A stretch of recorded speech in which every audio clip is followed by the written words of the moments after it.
Can you take the next one, please? Yes, that is just an example, a simple example that the water molecules, they can form tetrahedra, and the tetrahedra again can go in a so-called diamond lattice, diamond crystal lattice, which is depicted here on the right side. But there are other geometries as well. What's this? Sorry? What is this again? Yes, these are the water molecules. And in the simple example, which we saw before, they are just going in that arrangement. But in space, they will form, at the simplest case, a tetrahedral configuration. And the tetrahedra themselves, again, can form nets and complex geometries. And that geometry depicted here is called a diamond lattice. But there are other geometries also, and which it forms depends on temperature and pressure at the time of formation. So there is a graph, children learn it in school nowadays, which shows 12 different types of ice, depending on what is the temperature and what is the pressure in that medium, in that water, at the time of formation. So up to now, this doesn't at all apply to life, because these things happen at low temperature, at temperatures at least below 0 degree or a little bit more, around 0 degree. And the question is how to bring these things into not only cold-blooded animals, but also warm-blooded animals like or humans with 36 degrees of body temperature. And the temperature in the core of the body is even higher. Okay, how to do that? Next one, please. Yeah. There is a very strange and important effect known as the nanotube ice formation. The water behaves very differently than what we know if the water is put in a tiny tube. Because these van der Waals bondages, they break in bulk water because the water has so many degrees of freedom how to move in a bucket or in a glass. But if the water is in that tiny space of a nanotube, it cannot move in all the directions. It has to arrange. The degrees of movement, freedom of movement, are limited dramatically. And how much they are limited, it depends on the diameter of these nanotubes. And there have been sufficient investigations how the water, or what types of nanocrystals it forms when it is in a nanotube of this diameter and so on. And of course, it depends also on the temperature and the pressure. But given the conditions which we have in mammals, we see that the nanotubes which are used by our bodies are just in the size that the water will form regular patterns inside. Now, this picture is taken from an experiment with artificial nanotubes. But in the later course, you will see also natural nanotubes and their diameters. And the water in these nanotubes, which are in use in our body, there are enormous amounts of nanotubes in every body of a mammal animal. This will be seen soon. Now, is this understood? The water will form van der Waal forces-based crystals. And because the space is so narrow in these tubes, they are much more stable than what we know from the formation in a bulk water bucket. I mean, that nano ice formation, to be seen from an abstract level, it is nothing but a highly symmetric geometry. It is a state of symmetry. Now, it becomes moving and interesting when that symmetry is broken. And this is the work of a so-called Goldstone boson.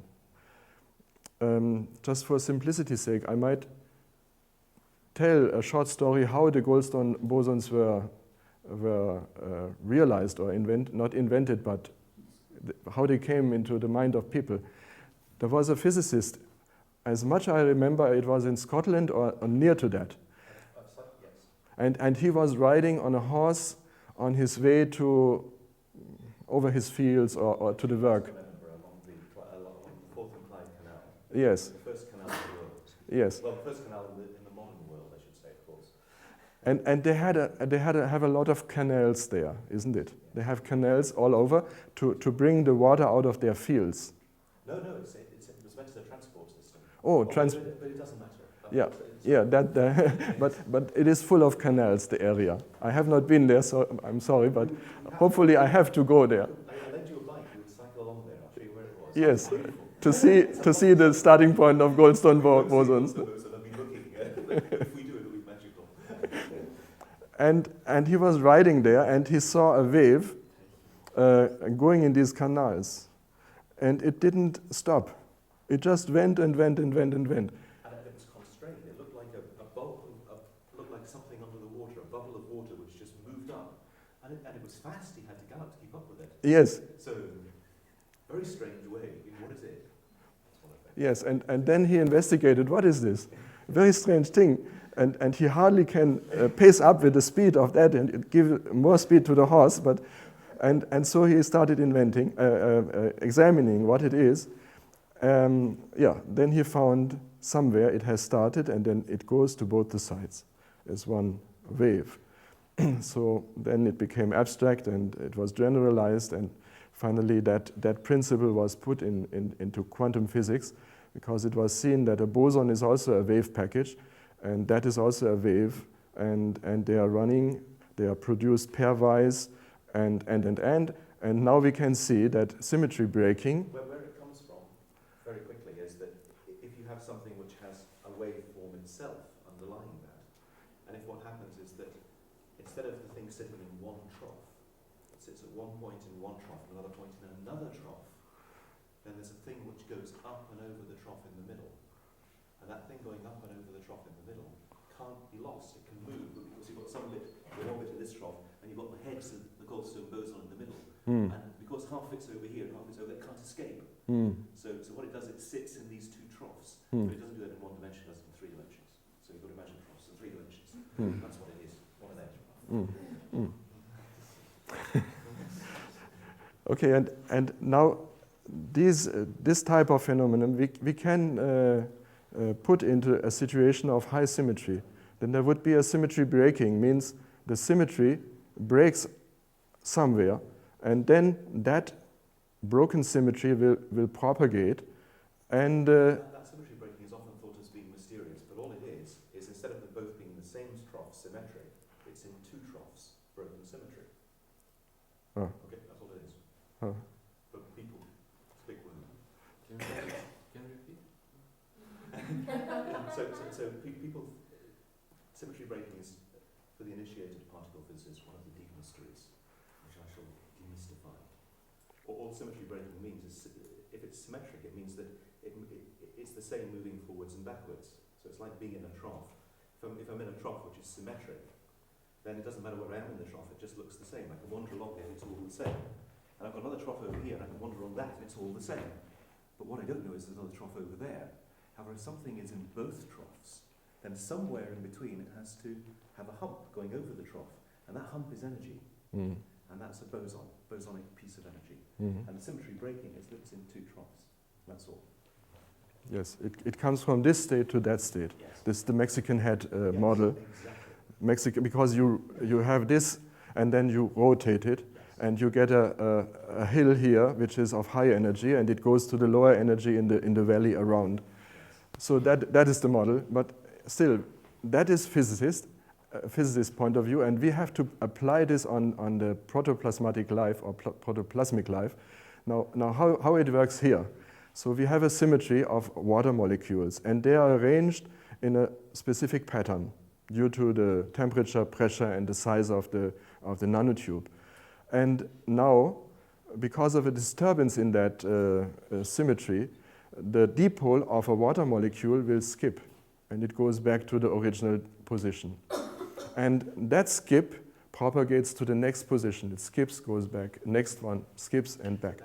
So it will go like a wave. And whenever the dipole is skipping, the electromagnetic field around is also changing, because that is a dipole. It has an electromagnetic field. It goes out of position, it comes back to the position. So the field is changed.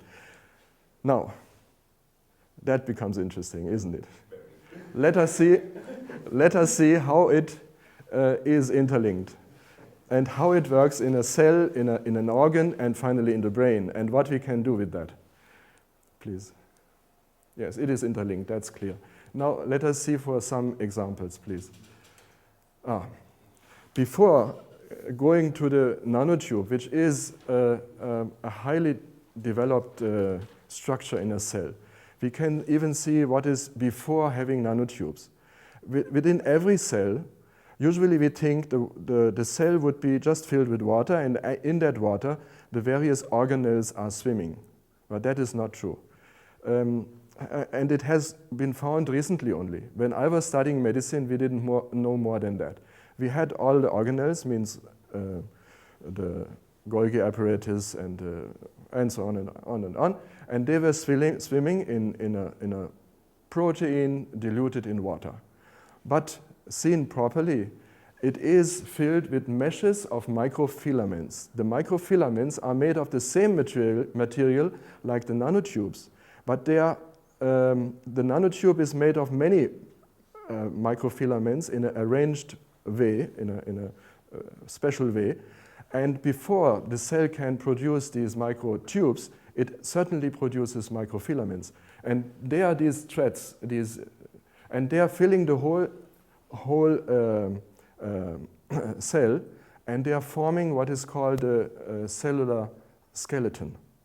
So what is happening? The water is trapped in all these small rooms, in these small spaces, and also the same thing happens there, that the water cannot move in any direction. Its freedom of movement is limited in these small meshes. Okay, so even in a very simple cell, even in a bacterium which still does not have a membrane around its nucleus, the cytoplasm is filled with that type of microfilaments, making its cellular skeleton. And the water is trapped and potentially can produce symmetry, which will be broken eventually in a synchronized way, eventually. So that is the simplest case. Next one, please. That's another picture from a cell where these microfilaments are not just randomly or semi-randomly filling the space of a cell, but here it also produces patterns.